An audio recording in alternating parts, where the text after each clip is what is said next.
Well, good morning, everybody. It is Monday, the 21st of September, and there's lots of reasons to celebrate. Last night, I watched the Emmy Awards, and I am a huge fan of Schitt's Creek, and they completely swept the comedy group with the 4 acting awards being Best Actor, Best Actress, Supporting Actor, Supporting Actress. They got Best Director. They got Best Writing. Oh, it was just exciting. And I've been watching this on Netflix over the last several months, and I absolutely love it. I've been telling everybody you got to watch this show. So if you haven't seen it and you have the North American feed of Netflix, please, please, please watch it. You won't be disappointed. It is tremendously funny, and the cast are amazing.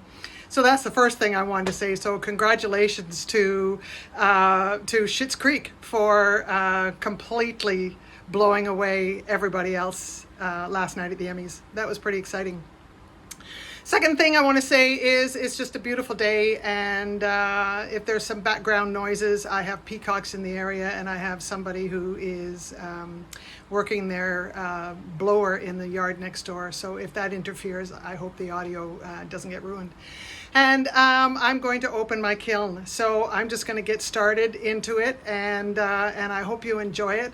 I fired my kiln yesterday. I have a Scut 1027 with the controller here. I actually have it shut off now. It's at about 160 degrees, so it is safe to unload. And I am going to lift the lid, and then I'm going to take out the pieces, and we can discuss them, or I can discuss them. I'm not live because, oh God, I tried 4 times to do my Facebook live feed, and I kept being upside down, or at least I think I was, and that's just no good. So I'm having a lot of trouble. So I am posting this on my YouTube channel, and I hope that people watch. And if you do and you enjoy my video, then please subscribe and maybe even hit the bell button. I'm not posting very many anymore. I was doing a live Facebook feed every Sunday morning at 9 o'clock Jamaica time, which is 10 o'clock on the Eastern United States and Canada. And anyway, I stopped doing that actually this week. So I am doing my videos on YouTube, and I hope you enjoy them. Anyway, I have in amongst the pieces that I'm going to take out, I have a couple of pieces that I unloaded on Saturday morning, and I just wanted to show them to you because they're pretty nice, and there's also 1 or 2 pieces that have a little bit of explanation. I had some pitting, and I decided to refire to see if that would help with the pitting, and we're going to see if it did or it didn't. So I have some experiments, I have some test pieces, some glazing that went wrong, and I tried to fix it, and who knows what I'm going to get out of there. Most of it is planned, but some of it is not, so it's going to be exciting for me. So I will take out each piece, and I'll tell you whether this is what I intended to do, and then the other thing I did was when I fired my kiln, I do use the preset programs. And I fire to cone 5. I use Laguna B-Mix 5 clay, so it's important that I fire my kiln to what is best for the clay. And my glazes are all cone 5, cone 6, so they will come out slightly differently whether I'm at cone 5 or a little bit hotter at cone 6, but I do like the effects of cone 5. And what I do is I put on a 10-minute hold. And when I put on a 10-minute hold, I get a certain bend in my witness cones. And yesterday I did 5 minutes to see what difference that would make, whether it would keep it at 5 or go up to 5.5. So I'm going to show you and discuss that as well. So let's get at it. I'm going to turn my camera here onto the top of the kiln so we all get to see what it looks like.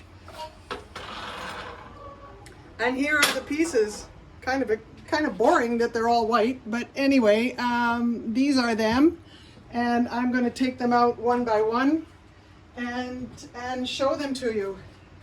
They're still a bit warm, Oh dear. Okay. They're still a bit warm, so what I'm going to do is put on my safety gloves. Safety is very important when you're dealing with pottery. So what I'm going to do is I'm just going to put the kiln over on this side, and then I'll show you and present the pieces as I take them out.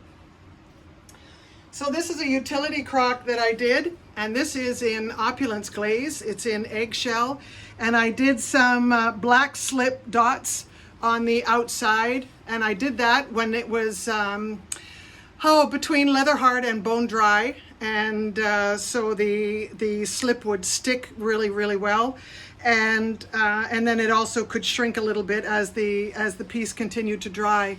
So this is a win. This is exactly what I wanted it to look like. It's a utility crock which you can put on your stove top. That'll give you an idea. Anyway, I have two of them. I have a pair, and they're actually sold. So anyway, this is it, and you can see the dots. So it came out pretty well, and there's the inside. And I'm really pleased. So this is a win. And also some more utility crocks. And what I was working on was a glaze that I have. Let me tell you what it is. Okay, this is Opulence Galaxy on the rim. I dipped it only on down to about here, just in the first, maybe a little more than half an inch. And then I dipped the whole thing in eggshell, Opulence eggshell. And again, there's a little bit of slip decoration. I did get a bit, I'm just noticing here, where the clay lifted off. And anyway, that's okay. That hasn't really hurt the piece. But what I was working on and what my test was on this was learning about the run to see whether or not I would get any drippy runs. And I did get a little bit. So that is a win for me. And that's it. That's a really nice pot. And I always tend to do things in pairs because, boy, if you have metal utensils and wooden utensils, you can separate them. This is another win. Did exactly the same thing. Galaxy on the rim, and then I dipped the whole thing in eggshell. So this is a win. And this is probably about 6 inches tall. My hands are 4 inches wide, so and about 5 inches wide. So that's a good one. Now this is a flop, and it's gone bad. Like, this is, to me, really, really ugly. I dipped this in the Galaxy, and the Galaxy was so thick. I said, no, I can't do that, and I scraped it off. And then I thought, well, what am I going to do? And what I ended up doing was, I thought, well, let me just dip it in the eggshell and see what would happen. And I knew it was going to go all splotchy. I just don't know how to tell you, but I was prepared to sacrifice this one because it's not very attractive at all. I mean, somebody would probably like it, but I certainly don't. So that's a miss, but that was one of my experiments. And here's my, I'm going to talk about this now. So this is my my witness cones from today. And hold on. Let me put that down here. And like I told you, I put a 5-minute hold on my kiln. These witness cones tell you the heat work. And this one here is exactly the same settings on the firing, except this one I held for 5 minutes and this one I held for 10 minutes. And they're virtually the same. So this is telling me that when my kiln gets to 2167, which is the cone 5, temperature, whether I hold it for 5 minutes or hold it for 10 minutes, I'm getting the same result. So that's very telling to me. And maybe next time what I'll do is I won't put on any hold to see if I can get it to go to a more true 5 minute, a cone 5. Okay, so I'm just taking out a couple of my shelves.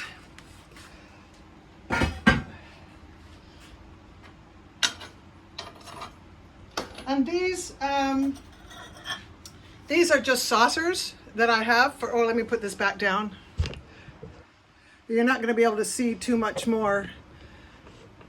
So these are just saucers for some planters that I have. This one I have already made. This is just to go with a piece that I fired a couple of weeks ago. And this one actually has the mate in the kiln. So I'll leave it here on the side and we'll get to it. And this is also a sandbow decal that I applied to this vase, and I dipped the rim in black, and then I dipped the whole thing in opulence eggshell.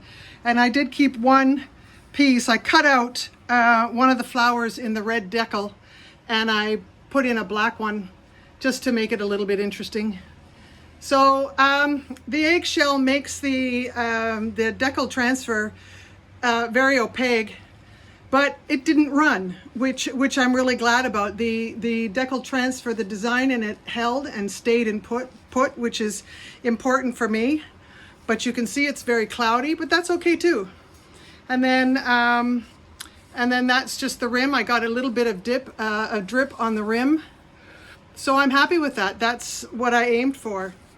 So that was an experiment on many levels, and I'm pleased. This tells me a lot for when I move forward and do more glazing. And this was another test. It was a bowl that I did the other day. This is Opulence Autumn Frost on the rim. Again, it only goes to the top, a little more than half an inch, maybe about 3/4 of an inch. And then I dipped the whole thing in rhubarb. And I'm really excited with that. And rhubarb is a coyote glaze. So I've been able to mix an opulence glaze with a coyote glaze. And what I was looking for was this beautiful run, which I got, and I'm really, really, really happy about this. And I did use, you can see that there's some dots on there, and those are done just using slip from my B-Mix 5 clay. It's not colored. It almost looks like measles. But anyway, this came out exactly as I envisioned it. I was hoping the run might be a little bit more, but I'm not disappointed with this at all. And as I told you, I make them in pairs. So here's the mate. I have a lot of pinging going on here, so I'm hoping that's not going to interfere. So here is the pair, and they came out really, really, really well. So I'm really happy with this. This is a win. And it might even go into my kitchen. And I did a little bit of chattering on the bottom. You can see that. And I really like the effect from chattering. So there are certainly some glazes that you don't even bother do chattering because the glaze is going to be too thick. But this one you can very, very carefully see it. So there you go. This is a win. All right, I'm going to go down to a new level. Now I have the advancer shelves, and anybody in pottery, well, not anybody, hopefully a lot of people in the pottery world will know what I'm talking about. And these are they're fairly expensive, but they're worth it. So these are the shelves. You can see how almost paper thin they are. And they really, really work well. They don't warp. They're just a dream to use. They don't take up a lot of room in your kiln. And I'm going to show you the real beauty of these kilns in a few seconds, these shelves in a few seconds. So I made these soap dishes. This is in Amico Rainforest, brushed on. The other glazes, by the way, I didn't tell you, I dip. I'm a dipper. I don't do much brushwork and glazes, but I made a soap dish. And so I have the cutouts in the top part, so you can just rest your soap in there. And then the drips or whatever can just go in this bottom tray, and they just sit. It just sits nicely. So rather than wax the rim and the underside, I just decided to wax the bottoms and fire them separately. So you could fire them together if you wax them properly, but I didn't. I chose to wire them separately. And I have another one here too. And this is in the Galaxy Glaze. This is Opulence Galaxy. And this is the same color that I used on this one. So that's the same blue glaze. This is it in its raw form, and this is it when it's covered with the eggshell, and you can see the run. But it holds very steady when it's on its own. And while we're talking about the soap dishes, this is one I made, and I fired it on Saturday.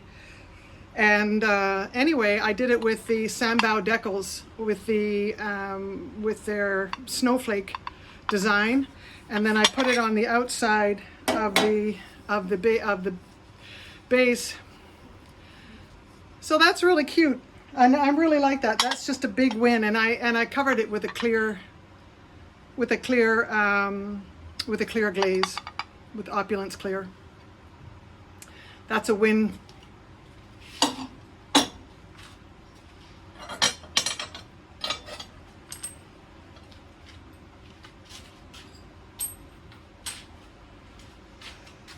Okay. Again, my lovely thin advancer shelves. Okay.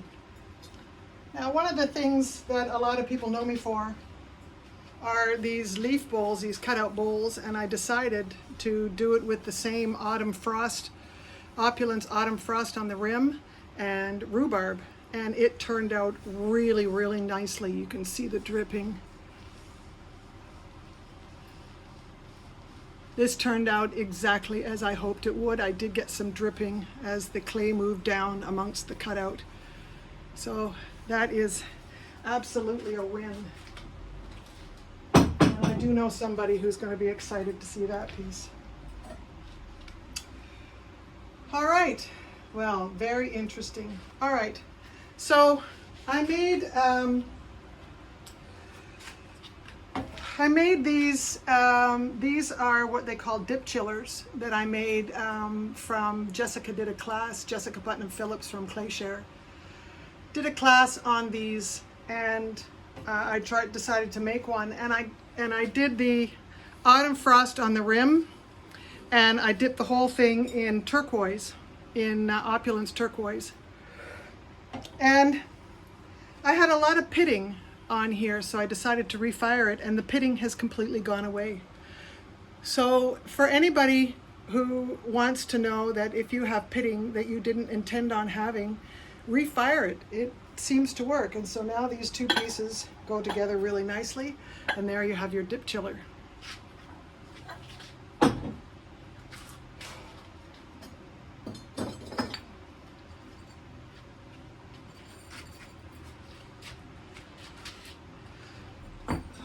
Okay.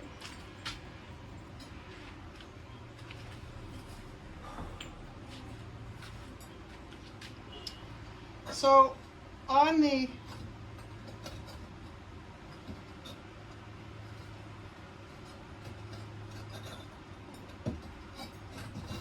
I have a problem here. Okay, I'm going to have to stop the video. Sorry, guys.